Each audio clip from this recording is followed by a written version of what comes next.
Study IQ IAS, अब तैयारी हुई अफोर्डेबल।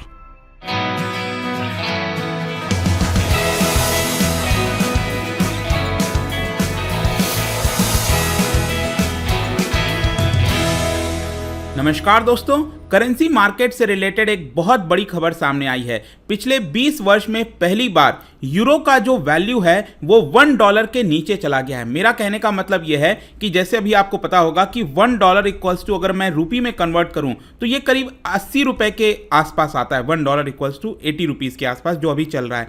वैसे ही अभी तक क्या था कि $1 इक्वल्स टू, अगर हम यूरो देखें तो यहां पर यूरो स्ट्रांग था, मतलब कि अगर आप $1 दोगे तो आपको यूरो कम मिलेगा, अगर आप €1 दोगे तो आपको डॉलर ज्यादा मिलेगा, $1 से ज्यादा मिलेगा। मतलब कि यहां पर यूरो की वैल्यू ज्यादा थी। लेकिन पहली बार ऐसा हो रहा है 20 वर्ष में कि ये $1 के नीचे चला गया। ये आप देख सकते हो, euro drops below $1 for first time since 2002। और इसके अंदर मैं बता दूं कि यहां पर जिस प्रकार से रशिया यूक्रेन का वॉर हुआ और यूरोप ने सोचा कि वो सैंक्शंस लगाएगा, रशिया के ऊपर प्रहार करेगा इकोनॉमिकली, ये सारी चीजें उल्टा पड़ गई हैं। वो मैं आपको वीडियो के अंदर बताऊंगा। और आपका जो क्वेश्चन है एक और कि अब रूपी का क्या होगा, रूपी का क्या महत्व है इस समय, ये मैं आपको बताने की कोशिश करूंगा। चलिए आगे बढ़ते हैं, लेकिन उसके पहले ध्यान रखना है आपको, यूपीएससी की तैयारी देखिए दोस्तों काफी आसान हो गई है, क्योंकि हमारे द्वारा फाउंडेशन बैच लॉन्च कर दिया गया है और ऑलरेडी जो क्लासेस हैं हर रोज सुबह 8 बजे हो रही हैं। तो जल्द से जल्द इसको ज्वाइन करिए, क्योंकि यहां पर आपको 900+ आवर्स ऑफ लाइव टीचिंग मिलेगा, एमसीक्यूज कराए जाएंगे, करंट अफेयर्स प्रोग्राम होगा ताकि आपका प्रीलिम्स अच्छे से हो, आंसर राइटिंग प्रैक्टिस होगा ताकि आपका मेंस अच्छे से हो, और साथ ही साथ आपको एक मेंटर दिया जाएगा जो कि आपके जर्नी में साथ में रहेगा। और ये सारी चीजें सिर्फ और सिर्फ 19,000 में आपको दी जा रही हैं। जस्ट इमेजिन, ये पूरा कोर्स 25,000 का भी आपको मिल रहा था, लेकिन यहां पर अंकित लाइव कोड इस्तेमाल करिए तो आप ऐप और वेबसाइट पर जाओगे तो ये पूरा कोर्स आपको सिर्फ 19,000 में मिल जाएगा। इसका प्राइस जल्दी बढ़ सकता है, तो इसको अवेल कर लीजिए। इसके अलावा अगर आप एमसीक्यूज अटेम्प्ट करना चाहते हैं तो मेरे इंस्टा पेज पर जाइए, वहां पर स्टोरीज में जितने भी एमसीक्यूज हैं उसको आप अटेम्प्ट कर पाएंगे।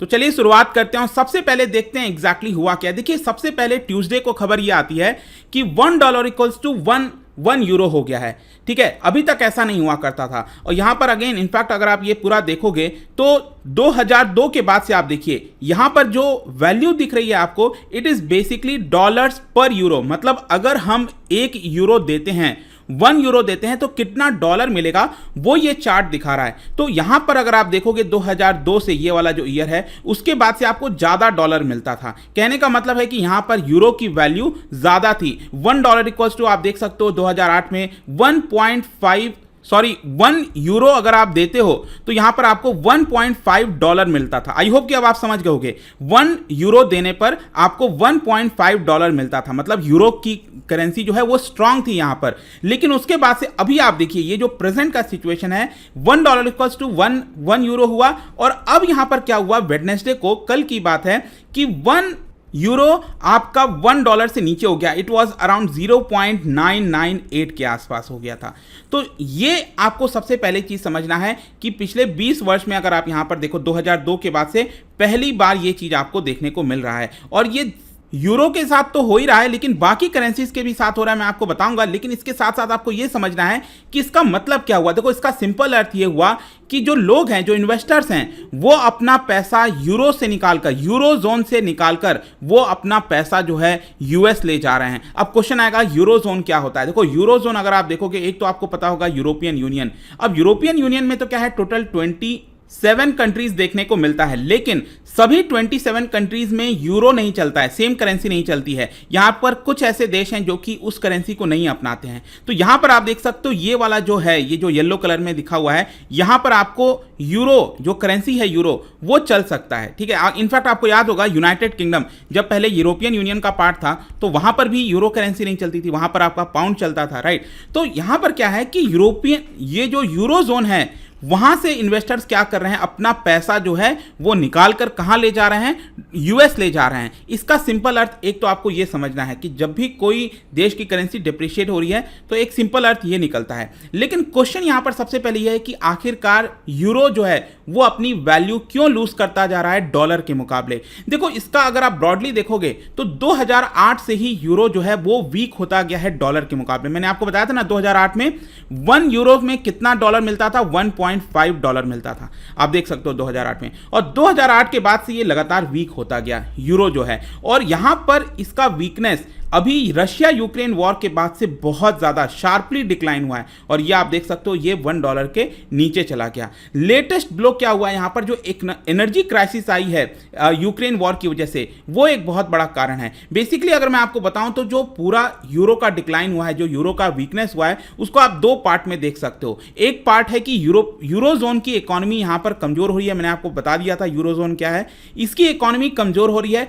दूसरा मेन पार्ट इसमें यह है कि जो मॉनिटरी पॉलिसी रिस्पांस है, आपको पता है मॉनेटरी पॉलिसी कौन अपनाता है, जो जैसे हमारे देश के अंदर आरबीआई हो गया, तो जो सेंट्रल बैंक होता है उनका जो रिस्पांस है वो काफी डिफरेंट है यूएस के अंदर और यूरोपियन यूनियन सेंट्रल बैंक के द्वारा।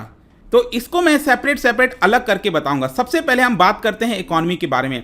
जहां तक इकोनॉमिक फ्रंट की बात है तो एक तो सबसे पहले क्या हुआ, कोविड पैंडेमिक आ गया पिछले 2 वर्ष में। कोविड पैंडेमिक की वजह से जो फिजिकल रेस्पॉन्स था यूरोजोन का, उसकी वजह से उसका इकोनॉमी के ऊपर बहुत ज़्यादा प्रहार मिला।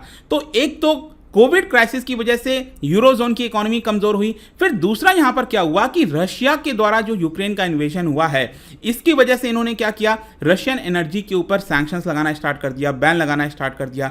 मतलब कि इन लोगों को लगा कि रशिया जो ऑयल और गैस भेजता है यूरोप के अंदर, अगर उसके ऊपर बैन लगा देंगे तो रशिया कमजोर हो जाएगा, रशिया का फाइनेंस खत्म हो जाएगा, उसकी इकोनॉमी टूट जाएगी। लेकिन एक्चुअली क्या हुआ, क्योंकि यूरोप बहुत ज़्यादा डिपेंडेंट था रशिया के ऊपर, इसकी वजह से यहां पर यूरोप के अंदर क्राइसिस स्टार्ट हो गई। और यूरोप के अंदर क्राइसिस में क्या हुआ, अगेन यहां पर जो एनर्जी प्राइसेस हैं बढ़ गए, कॉस्ट ऑफ लिविंग बढ़ गया, और यहां पर क्वेश्चंस रेज किया जाने लगा इन्वेस्टर्स के द्वारा कि क्या उनको यूरोप के अंदर इन्वेस्ट करना चाहिए कि नहीं करना चाहिए। और इसीलिए क्या हो रहा है कि यहां पर इन्वेस्टर्स अपना पैसा यूरोजोन से निकालकर वो यूएस की तरफ ले जा रहे हैं। जैसे कि फॉर एग्जांपल अगर आप जर्मनी का देखिए, जर्मनी में 1991 के बाद से पहली बार ट्रेड डेफिसिट देखने को मिला है, क्योंकि यहाँ पर जर्मनी को इंपोर्ट कराना पड़ा है बहुत ज़्यादा ऑयल और गैस दूसरे इकोनॉमी से, तो यहाँ पर उसका ट्रेड डेफिसिट काफ़ी ज़्यादा बढ़ गया है। तो इसकी वजह से यहाँ पर जो कंपनीज हैं उनको ऐसा लग रहा है कि उनको अपना पैसा यूएस की तरफ शिफ्ट कर देना चाहिए, जहाँ पर वो एनर्जी डिपेंडेंट नहीं है दूसरे देशों के ऊपर।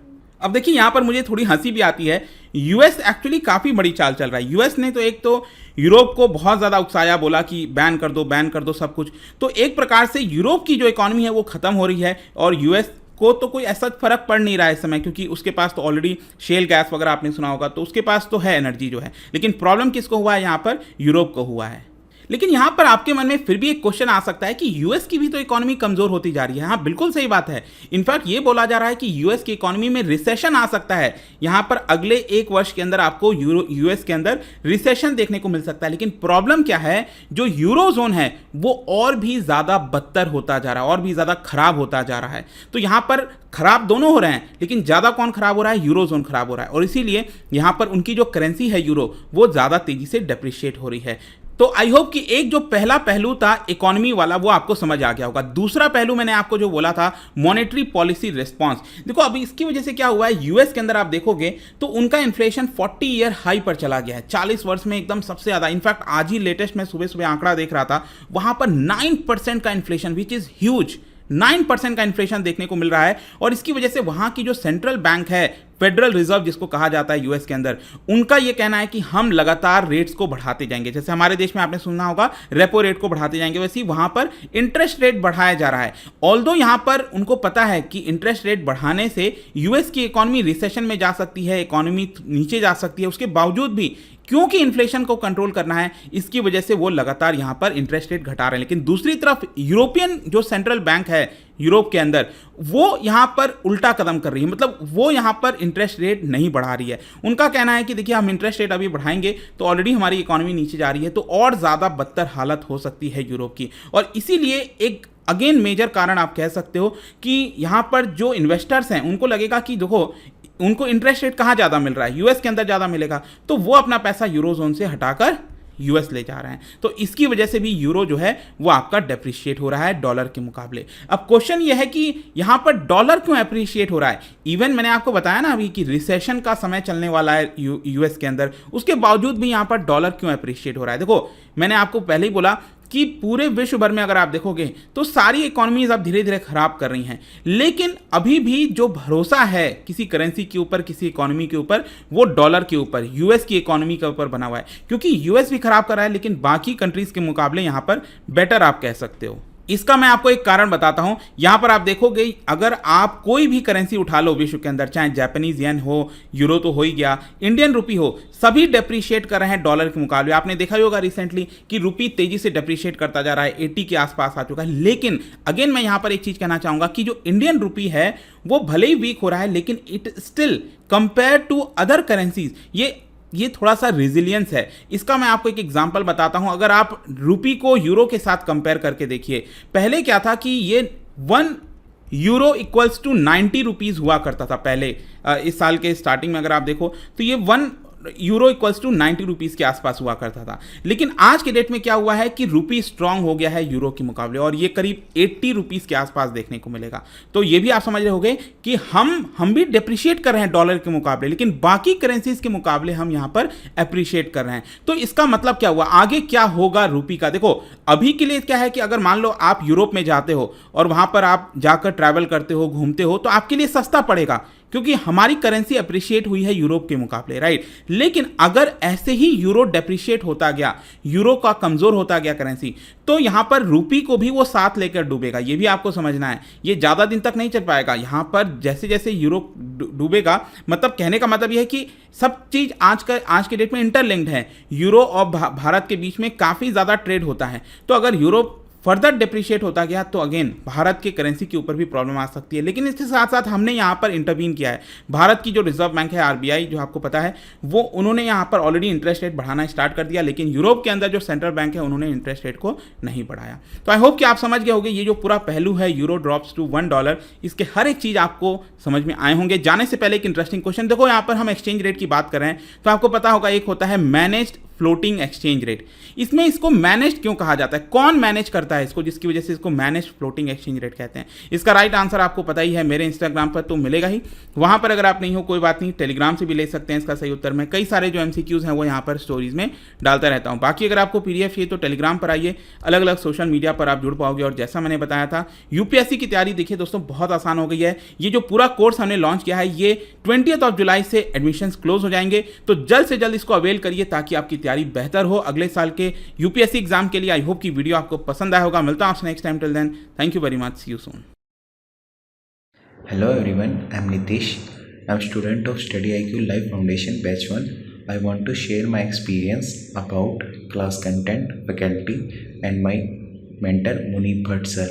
Class content is very good. The way Shashank Tyagi sir teach is very awesome and every single doubt is resolved at the end of class. I especially thank to Miss Munib Bhatt sir. Study IQ IAS, अब तैयारी हुई affordable.